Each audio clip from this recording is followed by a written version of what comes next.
Okay, Smackdown. Now, this ain't going to be long. I'm going to go through all this very quickly because there's only one thing I want to talk about, and you know what it is. If anybody knows me and what I've said months upon months upon months ago, you know what I'm talking about. You know what I'm talking about. Okay, 2 men qualifying matches for the ladder match. 2 women qualifying matches for their ladder match at Money in the Bank. Let's go through Mustafa Ali versus Sansko Escobar. It was the longest match between the 2 men matches. And it was fine. I'm not surprised Sansko Escobar won because Mustafa Ali is not working on the main roster. He only goes there when they need him. He was supposed to job because he's working currently in NXT. I'm not surprised. Baron Corbin versus a Pete Dunne known as Butch. That one was really short. He messes up a Baron Corbin's hand, which helps him to win. And then Baron Corbin calls foul until at least Cameron Grimes nails him in the damn face. Honestly, I'll give it to like this. That is the way they're setting him up. To make him look like garbage on the main roster. And when he goes to NXT, they make him look at least decently okay. I'm not surprised. Now, for the 2 women's matches, the 2 matches that seem to be the longest is the first match, and that is Bayley versus Michan, the Mia Yim. My girl Mia. It's a strange thing. Seeing that Jade, formerly of Impact Wrestling, is back on WWE TV, and at least looking decently good in the OC. Not saying great, but decently. I'm not surprised she lost here. There was no way that Bayley was going to lose here because of Io Shirai. Because Io Shirai versus a Chelsea Blackheart. That lovely, gorgeous, what is she again? She is Korean-Italian. A very rare mixture. Very cute mixture. Very curvy mixture. But that girl's got more tats than most guys, too. And she lost. I'm not surprised because Bayley was going to help out, which she did, and Io won. Now, they're going to be teaming up during the Money in the Bank ladder match. I'm not surprised. Now, the rest of the show was more segments than anything else. Yes, I am getting to the final match where I will be getting to. But let's give it to you in this respect. Did Grayson Waller's video look good? It looked fine. But I will agree that what JD had said about Grayson Waller, I do agree with him. Look, I'm not saying that Grayson Waller is great on the mic, but he's much more interesting because of how his show has been constructed compared to The Miz and Kevin Owens, which is very overused, overplayed, still holding the old Johnny Carson type of style and feel. Now, I'm not saying it's perfect. I'm not. And here's the thing. The show itself is more modern. Grayson Waller is somewhat charismatic. He's not bad at all. But if you focus only on that with him and not put him in the ring where he really shines the most, where his charisma works the best, more than the show is secondary, he's going to suffer, which he's going to begin to suffer because the way it looks, they'd rather have him do more interviews like he's going to do with Charlotte Flair, which I'll explain in a minute. It's going to hurt him. Grayson's show is okay. It's better presented than The Miz's show, than Edge's show, than KO's show. It is more modern, so it has a better feel. But having this guy who is charismatic when he's working in the ring, great wrestler when he's working in the ring, when he does his promos against somebody, is damn good. You should not stick him with a secondary stick that literally doesn't add a huge amount to him. Making him about his show more than his wrestling is going to screw him up. Now, moving on. Let's go to Asuka. Let's go to Asuka coming out with the Adam Pearce telling a little bit of a Bianca Belair, look, I know you're pissed off. Don't worry, you're going to get your shot. You got your title match. You don't got nothing to worry about, but I need to give her the new title. Do not interfere. And she says simply, okay, as long as I'm getting my shot, I'll give you a solid, not bother you. And bother her, which she does not. And then we get the most freaking generic title. The same thing as Roman Reigns' title. Gold. What the fuck? And this is where it gets very interesting and stupid. You just announced that Asuka is now the WWE Women's Champion. You give her a gold title. What does that mean for Rhea Ripley? Is she going to be the WWE Universal Champion?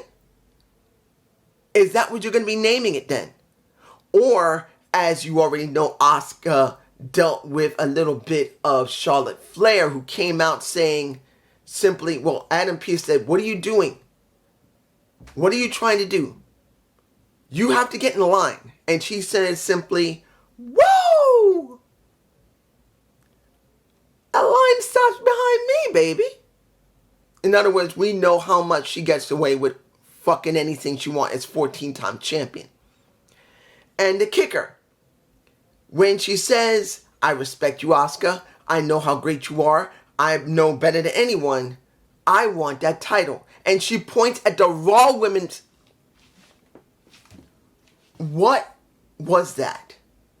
The Raw Women's title, she points at it. And then she says, along with that title, put it up. And Asuka said, I'll put it up. I'm ready for you. She says to Pierce, next to getting that title, I'll take that one too. What? What the fuck is that? Instead of retiring the Raw Championship, instead of not saying anything about the Raw Championship, you know that Asuka and Charlotte on SmackDown. Instead of just getting rid of the Raw title, no. They're still sticking to it, saying that Charlotte wants that title and she's willing to take this new stupid title with her on SmackDown. This is the most stupidest situation I've ever seen. If anybody agrees with this, explain why below. Because we're still talking about two champions, Asuka and Rhea Ripley, who are holding the other's brand's title. You just tried to, as you see, give Asuka a new title that's like Roman Reigns' title. Fine. He's got a new title. I don't know if he's holding all three of them now, because of the possibility he's holding 3 titles now. But I don't know yet. But you seem to be, okay, it's the most generic shit, just like Roman Reigns' damn title. That is gold. It's another gold title. It's stupid, but they gave it to her. At least they say the new women's championship, not the Raw Women's Championship. You're moving away from it, but what do? No? You now tell Charlotte in the back, and I'm sure Vince was there. If he wasn't there, he was on here. He was on here. He was up Triple H's ass and saying, well, Triple H, I know you want to give her the new title, but you know what? I don't want that. I want Charlotte to have both titles. What the fuck is that stupidness? This is stupid. If this goes the way it is at Money in the Bank, Asuka is going to drop her title. Not just her new title, but the Raw Women's title. And you're going to be seeing a Charlotte Flair walking around with 2 stupid-ass titles. One that is so generic it's a piece of shit. It should mean something. But the other one, she wins it, it's got some credibility, but it's on the wrong damn show. Now, we could talk about what's going to happen with Sami Zayn and Kevin Owens about the gauntlet for next week. I'm going to leave it. I saw the segment, and I'm going to leave it. Also, I know what happened to AJ. I know what Scarlett shot some maybe Kool-Aid in his eyes. It was just red powder. And that he put him into the straitjacket. I'm just saying to leave it alone. I want to see where this is going to progress next week. We still got time before Money in the Bank, about 3 weeks they said. So let's see what they're going to do building up into Money in the Bank. They may have that match there instead of having it on just SmackDown. I'm just saying. Finally, I'm going to talk about this. The match for the U.S. title, that was Austin Fury versus Jey Uso. What do we get? We got a good match from both of them. You got Pretty Deadly helping out a Austin Fury because they're friends now. I remember seeing that. Then you got Jimmy trying to save him, fighting against him. The ref was already knocked out because of how Jimmy managed to nail a Austin Fury, and Austin fell back and nailed the ref. And that was at least a couple of minutes before that. You got Solo coming out, nailing a Jimmy. And then as Jimmy's about to get nailed by Solo, you see Jay trying to stop him. And then after Solo shoves him back, Jay gets nailed in the face by Jimmy. And now he's done with both sides at this moment. He doesn't know how to feel. He's not going to the bloodline yet, but he's not with Jimmy either. He's so upset. He's so pissed. This is all about Jimmy. What did I fucking tell you guys months ago? What the fuck did I just say?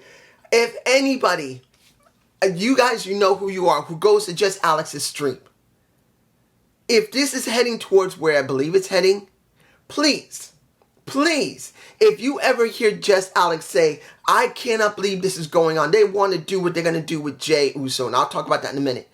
Tell them, dude, you didn't see it? There's one person that did. And as far as I know, I'm the only one who came up with this theory when it came to Jey. But let's move on to the opening of the show when you see Paul Heyman Solo coming out about to talk. Jey comes out. He's mad as hell at Solo for what he did. You don't nail our older brother in the face because, technically speaking, Jimmy is older than Jey by about a minute. So he's seeing him as the older brother, even though they're twins and they came out roughly about the same time. Even though one's only a minute older than the other. It's still something. But it is Paulie that made it very clear that the reason this is happening is not because of you. This is Jimmy. Because he's always been jealous of you. Especially that the tribal chief has made a decision that he's considered you, primetime Jey Uso, to be the next tribal chief. That he wants to groom you to be the next one. When his time is done, he wants to hand it to you. Now here's the thing. My original theory that I made months ago, maybe I'll connect it to this video. I might actually connect it. Of course, it's not completely accurate because instead of Sami Zayn going to WrestleMania, because this is where I booked it. When it was going to be Elimination Chamber, this is where I booked it. You were going to have Sami Zayn beat Roman Reigns. And he would have gone against Cody Rhodes at WrestleMania, where Cody would win, but he would turn heel. And after he turned heel, you would keep Sami as one of the top faces. You would now turn a Cody into a heel, where he got his wish. He headlined WrestleMania for the title, but he got so conceited and so full of himself, or so angry that it was always made about his father, not about him, that he turns heel, and then you have that rivalry going forward. But my theory was, have Jey Uso and Roman Reigns have this situation where Jey has been pushed so hard because of what happened to Sami, because of what was going on in the bloodline, that he realizes that Roman is not the head of the table. And just like Jimmy had said in their last confrontation, where pretty much he got nailed by Solo the first time and gotten rid of from the bloodline, Jimmy was standing by Jey and Solo, and he says, this needs to end. You're not the true head of the table. I am. I will fight you for the right to become the head of the table. And that is what Roman Reigns and Jey Uso should have done at WrestleMania. Now, we have a situation where Jey is being teased with the possibility of becoming the next head of the table, the bloodline. This is where things are going to become very interesting. I don't think anyone expected them to say it. I don't know if just Alex expected it, because I haven't seen just Alex or JD yet. I chose not to look at anybody's reviews of SmackDown to know what they felt, so I didn't get biased by accident. But here's the key. As you've seen from my video, which I probably will connect below, it is not great. I was a bit botchy, but you get my point of what I was saying. Make this special. If The Rock's not going to come at this WrestleMania, which he did not, and they weren't going to give it to Cody, the championship, you could easily make this about the bloodline and who is the true head of the table. That is a more stronger thing than the titles that he's holding himself. Look, Roman Reigns is over 1,000 days. Those titles have not been, well, the champion has not held a title like that for 35 years. Okay? It's been that long. I was a teenager the last time, or a very young child, when the last time that was done. What, 1984? With Hulk Hogan, 85? I was maybe 14, 15 years old, if I'm right. The last time anyone held it that long. Or with Bruno Sammartino back in the early 70s, I was a little kid. So the titles are important, but this bloodline story is just as strong and just as important. And the title of the head of the table can be just as powerful as a title in the company. So here, do I believe they're going there?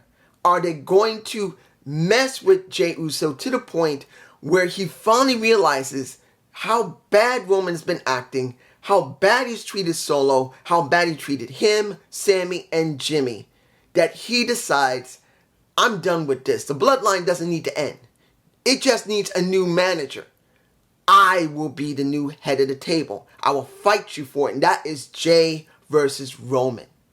There's a strong possibility that maybe they will go there, but it may not. This is just me. The way they're messing with Jey makes it look like they might actually go there. The question is going to be if everyone's going to be interested in it or not.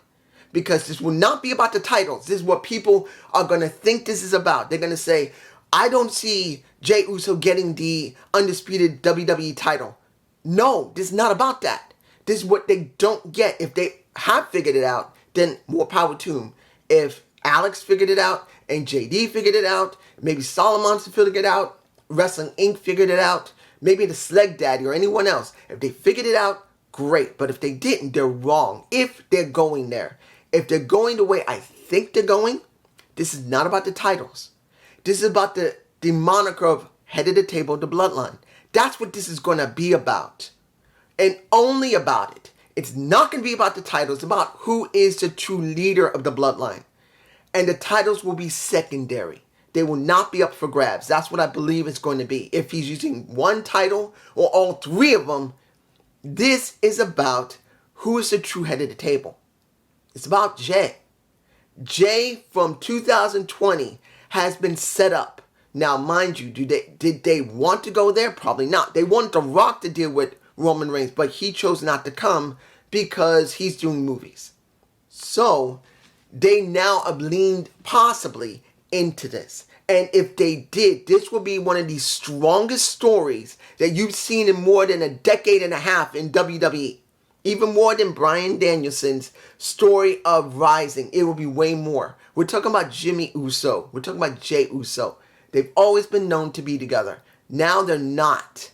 This is about Solo Sikoa, who just came in, and he's going to have to be figured out as well.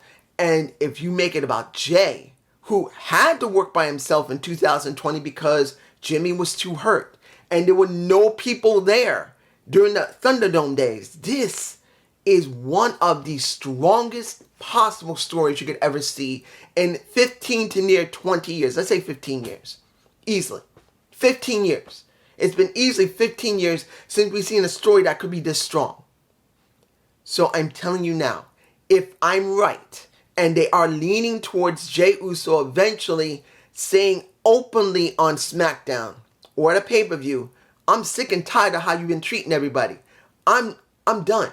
And he said, you're leaving the bloodline. This is Roman. He says, no, I'm not leaving the bloodline. It's not about the bloodline being left. This is about you, as Jimmy said it. It's about you This is about Jey Uso telling Roman, you're not the true head of the table. I'm fighting you for it. You will give me the right to fight for that damn title of the head of the table. And I will lead the bloodline from now on. And you will have to come and fall in line if I win. That's what it's about. That's what it's going to be about if they go there. But that's just me. Peace.